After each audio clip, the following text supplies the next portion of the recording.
Imaginez la scène, telle qu'elle nous est rapportée par différentes sources militaires et médiatiques. Un avion de chasse américain est en train de vriller, hors de contrôle, plongeant vers le désert iranien. 2 membres d'équipage s'éjectent en territoire hostile. Immédiatement, l'armée la plus puissante de la planète suspend toutes ses opérations en cours pour lancer l'une des opérations de recherche et de sauvetage les plus extraordinaires de l'histoire moderne, avec un objectif unique, les ramener à la maison. Ce que vous allez entendre n'est pas le scénario d'un film d'Hollywood, c'est le récit factuel de l'histoire réelle du F-15E Strike Eagle, indicatif d'appel Dude 44, abattu au-dessus de l'Iran le 3 avril 2026. Il s'agit d'une chronique mêlant survie, déception stratégique, courage et les réalités brutales de ce que signifie réellement le concept de supériorité aérienne pour l'armée de l'air des États-Unis. Nous allons reprendre cette affaire depuis le tout début pour comprendre les enjeux et le déroulement exact des événements. C'était tôt le matin, le 3 avril, lorsque le F-15E Strike Eagle Dude 44 s'est écrasé dans le sud-ouest de l'Iran. Dans les premières heures suivant l'incident, les médias d'État iraniens se sont emparés de l'affaire, diffusant des informations de manière effrénée. La chaîne Presse TV a notamment publié des images des débris, déclarant officiellement qu'ils avaient abattu un F-35, l'avion de chasse furtif le plus avancé technologiquement des États-Unis.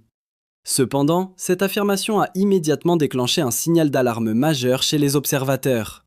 En examinant de près les débris affichés par Téhéran, on constate que ce que l'on voit réellement est cohérent avec un F-15E Strike Eagle, un chasseur polyvalent biréacteur et biplace, basé à RAF Lakenheath au Royaume-Uni, qui abrite la 48e escadre de chasse de l'US Air Force. Selon des informations rapportées par NBC News, des analystes ainsi qu'un ancien officier de l'armée de l'air australienne ont confirmé que l'appareil appartenait presque certainement à cette escadre spécifique. Pourquoi ce détail est-il crucial ? Parce que l'Iran a presque immédiatement surestimé sa victoire en commettant une erreur de communication. En insistant sur le fait qu'ils avaient abattu un F-35, un avion monoplace, les médias d'État ont ignoré la réalité du F-15E, qui transporte 2 membres d'équipage, un pilote et un officier des systèmes d'armes, ou WSO. En identifiant mal le jet, l'Iran a involontairement révélé des lacunes importantes dans son propre renseignement. Et comme nous le verrons plus loin dans ce rapport, cette erreur tactique initiale allait avoir des conséquences sur la suite des opérations. Du côté américain, le commandement central des États-Unis, le CENTCOM, a d'abord observé un silence total. Il y a une raison opérationnelle très précise à cela, la sécurité des opérations. Les 2 membres d'équipage s'étaient éjectés au-dessus du territoire hostile iranien, et une opération de sauvetage était déjà en cours de lancement. Dans de telles circonstances, la dernière chose qu'un commandement souhaite faire est d'annoncer les détails d'une mission de sauvetage à l'ennemi alors que son personnel est toujours au sol, tentant d'échapper à la capture. C'est le moment opportun pour aborder une question technique que beaucoup de commentateurs ont mal interprétée dans les heures qui ont suivi le crash. Une question qui a explosé sur les réseaux sociaux. Comment un avion de chasse américain peut-il être abattu si les États-Unis détiennent la supériorité aérienne ? La réponse réside dans la définition exacte que l'armée de l'air donne à ce terme. Il existe un concept fondamental dans la doctrine de l'Air Force appelé le continuum de contrôle de l'air. Ce continuum définit plusieurs niveaux de contrôle de l'espace aérien. Le premier niveau est la parité aérienne, où aucun des 2 côtés ne domine le ciel, mais les 2 peuvent y opérer. Le deuxième niveau est la supériorité aérienne, et c'est la phrase clé. Elle est définie comme la situation où un côté peut mener des opérations sans interférence prohibitive. Ce sont les mots exacts de la doctrine militaire. Cela ne signifie pas un risque zéro. Cela ne signifie pas que l'ennemi ne peut pas répliquer. Cela signifie simplement que l'adversaire ne peut pas empêcher vos opérations. Le troisième niveau, la suprématie aérienne, est la situation où l'ennemi ne fournit essentiellement aucune interférence significative. Or, les États-Unis n'ont jamais revendiqué la suprématie sur l'espace aérien de l'Iran. Ce qu'ils ont revendiqué de manière constante, c'est la supériorité. Juste 2 jours avant que le F-15E ne soit abattu, le général Dan Kane, chef d'état-major interarmée, est apparu devant les caméras et a confirmé, je cite, « Compte tenu de l'augmentation de la supériorité aérienne, nous avons commencé avec succès à mener les premières missions de B-52 au-dessus du territoire. » Il a utilisé le mot « supériorité » et non « suprématie » ou « dominance ». C'est un choix de langage précis et délibéré de la part du haut commandement. Et voici ce qui rend cela pertinent pour notre histoire. Selon des informations rapportées par Axios, confirmées plus tard par le président Trump lui-même lors d'une conférence de presse à la Maison-Blanche le 6 avril, le F-15E a été abattu par un Manpads, un système de défense aérienne portable par homme, c'est-à-dire un missile à guidage thermique tiré depuis l'épaule. Trump l'a décrit sans détour, ils ont eu de la chance. Il a déclaré que le missile, je cite, a été aspiré juste par le moteur. Un Manpads opère à très basse altitude, généralement en dessous de 15 000 pieds. Cela signifie que le F-15E volait bien à l'intérieur de son enveloppe d'engagement, ce qui suggère que l'équipage menait une mission à courte distance, ciblant probablement des infrastructures spécifiques ou des actifs mobiles profondément à l'intérieur du territoire iranien. Cela ne représente pas un échec de la supériorité aérienne en soi, c'est le risque inhérent à l'exécution de missions de combat contre un ennemi déterminé, même un ennemi dont les capacités sont dégradées. Il est vrai que l'Iran est systématiquement bombardé depuis plus d'1 mois. Ses réseaux de radars, ses batteries de missiles et ses centres de commandement de la défense aérienne ont subi des frappes dévastatrices dans le cadre de l'opération Epic Fury. Mais la guerre asymétrique persiste. Un seul soldat dans un champ avec un missile tiré à l'épaule ne constitue pas un réseau radar détectable par les moyens conventionnels. Vous ne pouvez pas le bombarder pour l'anéantir depuis une altitude de 30 000 pieds. C'est la vérité inconfortable des campagnes aériennes modernes. Même lorsque vous détruisez 11 000 cibles en 30 jours, comme l'a confirmé le général Kane, un tireur isolé avec un chercheur de chaleur peut toujours changer le cours d'une journée. Parlons maintenant des 2 hommes qui se sont éjectés de cet avion. L'armée de l'air les désigne sous le terme de personnel isolé. Leurs indicatifs d'appel étaient Dude 44 Alpha pour le pilote et Dude 44 Bravo pour l'officier des systèmes d'armes, un colonel. Tous 2 se sont éjectés en toute sécurité et, détail critique, tous 2 ont activé leur entraînement de survie. Tout le personnel navigant américain est formé au CER, survie, évasion, résistance et échappement. La première étape consiste à s'éjecter et à survivre à l'atterrissage. La deuxième étape est de se déplacer vers une position sécurisée et d'éviter la capture. La troisième étape est d'utiliser une radio cryptée pour transmettre leur localisation aux forces amies. Selon des rapports de médias israéliens relayés par des organes de presse américains, les 2 membres d'équipage ont réussi à communiquer par radio leurs positions respectives.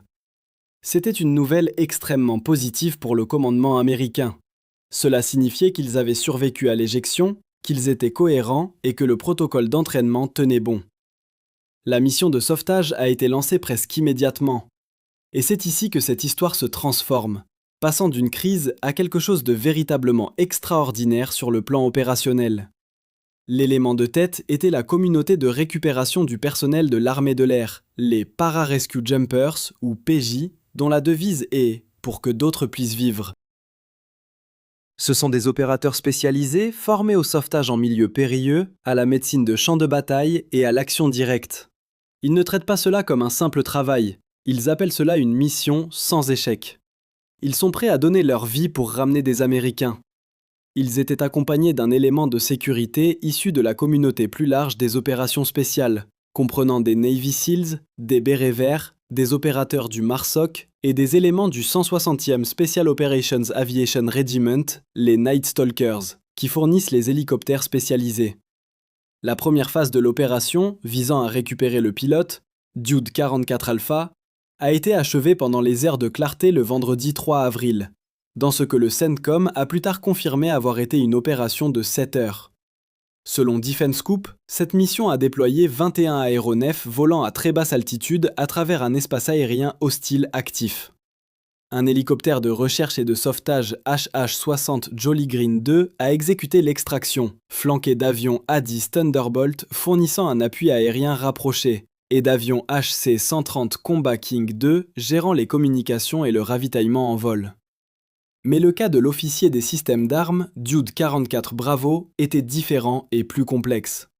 Au cours de la première opération, un A-10 Warthog soutenant la mission de sauvetage a été touché par des tirs iraniens. C'est l'appareil que l'on voit sur des images amateurs diffusées.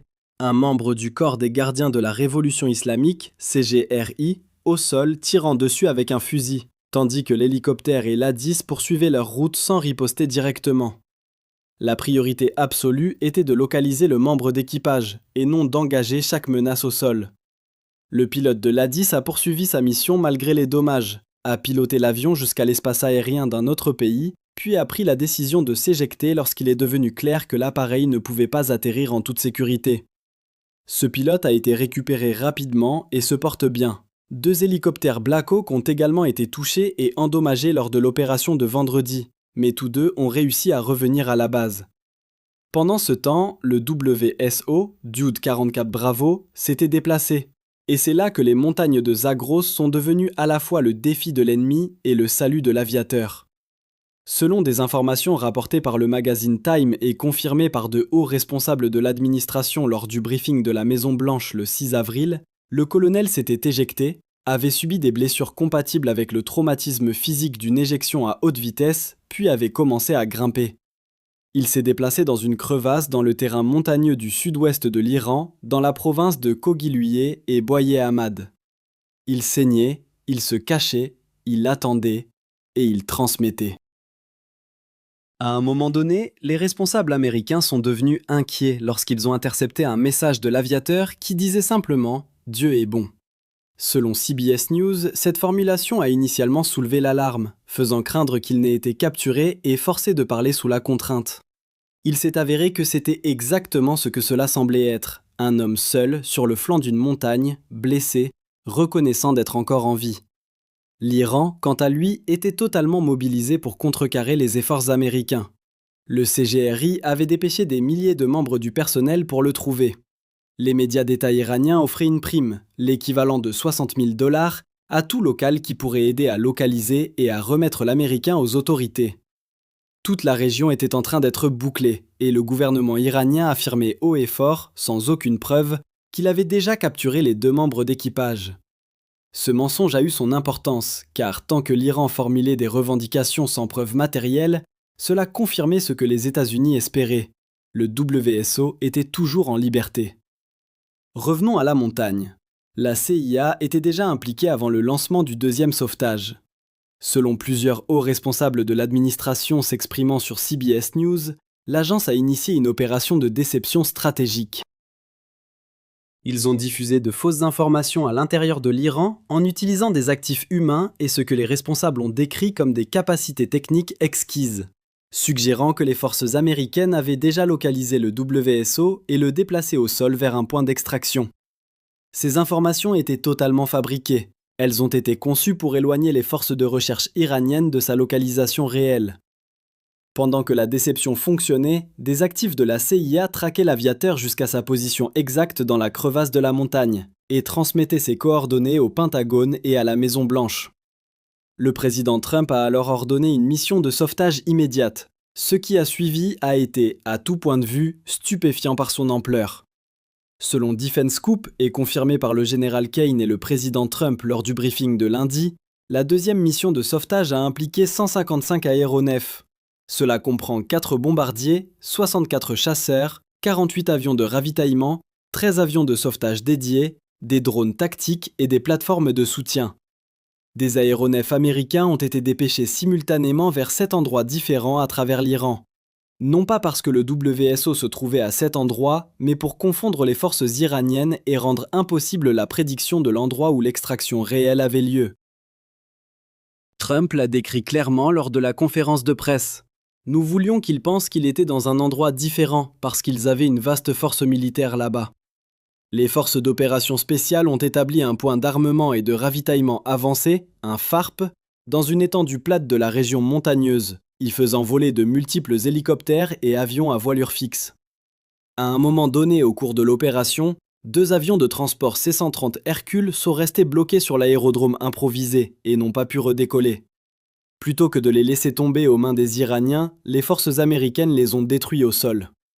Le CGRI iranien a plus tard diffusé des images montrant l'épave calcinée, ainsi que ce qui semblait être les restes de 4 hélicoptères d'opération spéciale MH6 et AH6. Ce sont des pertes réelles. L'armée américaine ne prétend pas le contraire, mais elles sont aussi le prix d'une mission classée sans échec. Les Navy Seals ont finalement atteint le WSO dans la crevasse de la montagne. Il a été extrait. Il était vivant. Il était sérieusement blessé.